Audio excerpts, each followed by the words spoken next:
பாருங்க, நல்ல கவனிங்க. நியாயப்பிரமாணத்தை கொண்டு வந்தது யாரு? और व्यवस्था को किसने लाया? மோசஸ் கொண்டு வந்தார். मूसा लेकर आए। மோசஸ் கொண்டு வந்த நியாயப்பிரமாணத்தை ஜனங்கள் மத்தியில கொண்டு போய் சேர்த்தது யாரு? और मूसा ने जो व्यवस्था लेकर आए वो लोगों तक किसने पहुंचाया?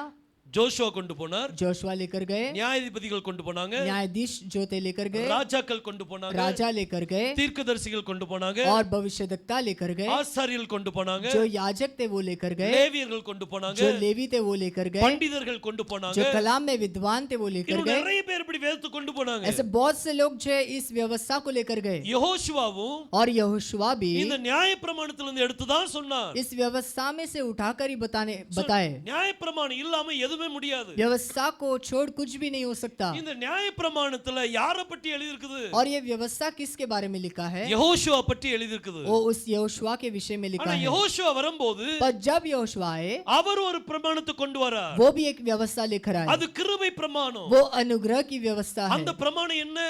वो व्यवस्था क्या है? ஒருத்தருடைய பாரத்தை ஒருத்தர் சுமக்க வேண்டும். एक दूसरों का जो बोझ है उसे उठाना है। ஒருத்தர் கஷ்டப்படுறாங்கன்னா एक यदि कष्ट में है அந்த பாரத்தை மத்தவங்களும் சுமக்கணும். उसी बोझ को दूसरों को भी उठाना है। அவங்களுக்கு உதவி செய்யணும். इसका मतलब उन्हें मदद करना है। இப்படிதான் பாரத்தை சுமக்கிறது. ऐसे ही उस बोझ को उठा सकते இந்த हैं। பிரமாணம் வந்து கிருபை பிரமாணம். ये अनुग्रह की व्यवस्था है। சோ இந்த பிரமாணத்தை और ये व्यवस्था के अंदर இன்னைக்கு ஜனங்கள் மத்தியில கொண்டு போறது யாரு? आज लोगों तक कौन लेकर जाएगा? மோசேசுடைய பிரமாணத்தை கொண்டு போனது मूसा के व्यवस्था को लेकर जाने वाले இவங்க எல்லாம் கொண்டு போறாங்க. ये सब थे। யெகோஷுவாவுடைய பிரமாணத்தை கொண்டு போறது और यहोशुआ के व्यवस्था को लेकर जाने वाले அப்போஸ்தலர்கள் கொண்டு போனாங்க. वहां पर प्रेरित थे। அதுக்கு பிறகு தீர்க்கதரிசிகள் கொண்டு वहां போறாங்க. पर भविष्यद्वक्ता थे। Five fold ministry. और 5 प्रकार का वो सेवकाई। இவங்க தான் யெகோஷுவாவுடைய பிரமாணத்தை கொண்டு போறாங்க. और यही यहोशुआ के उस व्यवस्था को लेकर जाते हैं। இன்னைக்கு ஒவ்வொரு ஊழியக்காரங்களும் கொண்டு போறாங்க. आज हर एक सेवक जो है लेकर जाते हैं। நம்ம இன்னைக்கு ஏதோ கொண்டு போக வேண்டி இருக்குது. आज हमें किससे लेकर जाना है? நம்ம கிருபை பிரமாணத்தை கொண்டு போக வேண்டி இருக்குது. हमें अनुग्रह की व्यवस्था को लेकर जाना है। நியாய பிரமாணத்தை கொண்டு மோசேசுடைய பிரமாணத்தை அல்ல.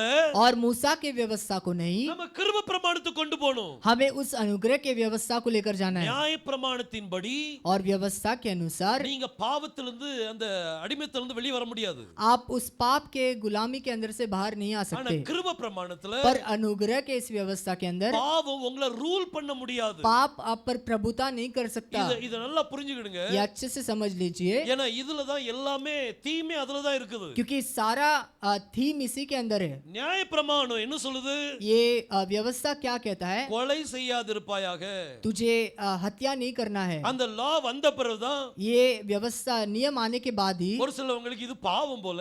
कुछ लोगों को समझ में आया कि ये पाप है। அப்ப நம்ம கொலை பண்ண கூடாது. इसका मतलब हमें हत्या नहीं करना है। அந்த பாவம் உங்களை ஆழ்ந்த நியாய பிரமாணம் உங்களை ஆளுகை செய்து கொண்டிருக்குது. और वो व्यवस्था उन पर प्रभुता कर रहा था। ஆனா கிருபைக்குள்ள வரும்போது पर जब अनुग्रह के अंदर आए, நீங்க பாவம் உங்களை ஆளுகை செய்யாது. पाप आप पर प्रभुता नहीं करता। இத புரியுறதுக்கு ரொம்ப யோசி பார்க்கணும். நீங்க इसे समझने के लिए अच्छे से विचार करना पड़ेगा அது आपको। கொஞ்சம் கொஞ்சமா நம்ம வருவோம். मैं आराम से आऊंगा। ஆனா இந்த பாயிண்ட நீங்க ஒரு பாயிண்ட் நீங்க போட்டு வச்சிருங்க. इस पॉइंट को डालकर रख लीजिए। நான் எப்படி பாவத்திலிருந்து விடுதலை பெறுவேன்? मैं कैसे पाप में से छुटकारा पाऊं? நியாய பிரமாணத்தின்படி व्यवस्था के अनुसार பாவம் நம்மளை ஆளுகை செய்து पाप हम पर प्रभुता करता है। ஆனா கிருபை பிரமாணத்துல पर अनुग्रह के व्यवस्था के நம்ம अंदर பாவத்தின் ஆளுகையில கிடையாது. हम पाप के प्रभुता के अंदर नहीं है। இப்போ இந்த கிருபை பிரமாணத்தை ஜனங்கள் மத்தியில கொண்டு போறது யாரு? अब ये अनुग्रह के व्यवस्था को लोगों तक कौन पहुंचाएगा? அப்போஸ்தலர்கள், प्रेरित है, தீர்க்கதரிசிகள், भविष्यद्वक्ता है, சுவிசேஷகர்கள், सुसमाचारक है, போதகர்கள், और जो शिक्षक है वो है, அது பிறகு ஷெப்பர்ட்ஸ், और जो चरवा है, பாஸ்டர்ஸ், और पासवान है। இவங்க எல்லாரும் கிருபை பிரமாணத்தை கொண்டு போறாங்க. ये सभी लोग अनुग्रह के व्यवस्था को लेकर जाते இன்னைக்கு हैं। நம்ம என்ன செய்யணும்? आज हमें भी क्या करना है? கிருபை பிரமாணத்தை தான் கொண்டு போணும். अनुग्रह के व्यवस्था को ही लेकर जाना है। இந்த லாவை ஸ்டடி பண்ணணும். इसका मतलब इस व्यवस्था को अच्छे से पढ़ना है। உலகத்துல உள்ள எல்எல்பி படிச்சு பிரயோஜனம் இல்ல. संसार का एलएलबी पढ़कर कोई फायदा नहीं ஆனா है। பைபிள்ல உள்ள எல்எல்பி படிக்கணும். पर कलाम के अंदर एलएलबी कर लेना है। பிப்ளிக்கல் லாவை படிச்சிட்டீங்களா? और ये बिब्लिकल लॉ को व्यवस्था को पढ़ लोगे, நீங்க தான் ஒரிஜினல் பிரீஸ்ட். आप ही वो असली प्रचारक हो, இன்னைக்கு நான் याजक हो। சொல்றேன், இன்னைக்கு எத்தனை பேர் பிரீஸ்ட்னு கேட்டா आज कितने लोग याजक है ऐसे पूछेंगे तो நம்ம எல்லாரும் கை உயர்த்துவோம். हम सब हाथ उठाएंगे, ஏன்னா அதுக்கு ஒரு வசனம் இருக்குது. क्योंकि उसके लिए एक वचन है। இயேசு கிறிஸ்துவின் இரத்தத்தினால் நம்மளை கழுவி और यीशु मसीह ने अपने लहू से धोकर நம்மளை ராஜாக்களும் ஆசாரியருமா ஆக்கிட்டார். हमें राजा और याजक बना दिए। அதனால நம்ம எல்லாரும் ஆசாரியர்னு சொல்லுவோம். इसलिए हम सब याजक है ऐसे बोलेंगे, ஆனா அவர் உங்களை பார்த்து சொல்லணும், पर परमेश्वर आपको देखकर कहना है இவன் என்ன ஆசாரியன்னு ये சொல்லணும். मेरा याजक है। நம்ம எல்லாரும் சொல்லிரலாம். हम सब तो बोल सकते हैं, யாரெல்லாம் மணவாட்டி? कौन कौन दुल्हन है? எல்லா கிறிஸ்டியனும் கை உயர்த்திடுவாங்க. सारे मसीह जो भाई है बहन है सब हाथ நான் उठाएंगे, தான் பிரைட், நான் தான் பிரைட். मैं ही वो दुल्हन हूँ, मैं ही वो दुल्हन हूँ। மணவாளன் தான் சொல்லணும், वो दूल्हा ही बोलना है இவர் என் பிரைடு, यही मेरी दुल्हन है, அவங்க தான் சாட்சி.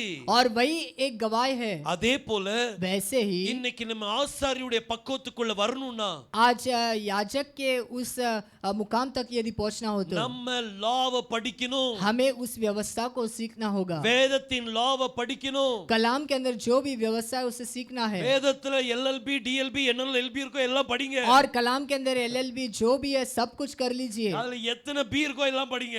कितना பி कितना भी है सब कुछ कर लीजिए, லாவை நல்லா படிக்கணும். और व्यवस्था को अच्छे से सीखना है। நீங்க படிச்சு தான் பாருங்களேன், आप पढ़कर तो देखिए, நீங்க கண்டிப்பா மாறிடுவீங்க. आप जरूर बदल जाओगे, உங்க லைஃப் ஸ்டைல் மாறிடும். आपका लाइफस्टाइल बदल ஏன்னா जाएगा, லா வந்து ரொம்ப முக்கியம். क्योंकि लॉ बहुत ही महत्वपूर्ण எந்த है। லாவை படிக்கணும்? कौन से लॉ को पढ़ना है? ரெண்டு லாவையும் படிங்க. दोनों लॉ को पढ़ना है, ஓல்ட் டெஸ்டமென்ட் லா, और जूने करार में जो व्यवस्था है நியூ டெஸ்டமென்ட் லா, और जो नए करार में व्यवस्था ரெண்டு है, லாவையும் நீங்க படிச்சு आप दोनों व्यवस्था को அத पढ़कर ஜனங்கள் மத்தியில கொண்டு போங்க. उसे लोगों के बीच में लेकर அது जाइए। எப்படி கொண்டு போணும்? वो कैसे लेकर जाए? அத நீங்க யோசித்து கொண்டு போணும். उसे सोच समझ कर लेकर जाना நீங்க है। இதுல எல்எல்பி பண்ணுங்க. आप इसमें एलएलबी कर लीजिए, படிச்சிடலாமா? कर सकते हैं क्या? ஆ? இந்த லாவை படிச்சிடலாமா? इस व्यवस्था को हम पढ़ लेंगे क्या? இது ஒரு நாள்ல எல்லாம் படிக்க முடியாது. ये एक दिन में तो हम पढ़ नहीं सकते हैं। ஒரு நாள்ல படிக்கிறது தான் எப்பவுமே படிச்சிருக்கலாம். एक दिन में पढ़ना होता तो कब का पढ़ चुके होते, ஆனா இத படிக்கிறதுக்கு पर इसे पढ़ने के लिए குறைஞ்சபட்சம் 3 வருஷமா அது ஆகும். कम से कम 3 साल लगेगा। நம்ம அதாவது தொடர்ந்து அதை படிச்சுக்கிட்டே இருந்தால், वो भी लगातार यदि पढ़ेंगे तो, அதை நீங்க ரிசர்ச் பண்ணி படிச்சீங்கன்னா, उसे अच्छे से रिसर्च करके यदि पढ़ेंगे, இந்த லாவை படிச்சிட்டீங்கன்னா इस व्यवस्था को यदि पढ़ लेंगे, ஃபுல் பைபிளை நீங்க படிச்சிட்டீங்கன்னு அர்த்தம். पूरे कलाम को आपने पढ़ लिया है। யார் என்ன கேள்வி கேட்டாலும் कोई कैसे भी सवाल करे, அவங்களுக்கு சரியான பதில் கொடுக்க நீங்க ரெடியா இருப்பீங்க. आप सही जवाब देने के लिए तैयार रहोगे। ஹalleluya. Hallelujah. So are we ready? क्या हम तैयार हैं?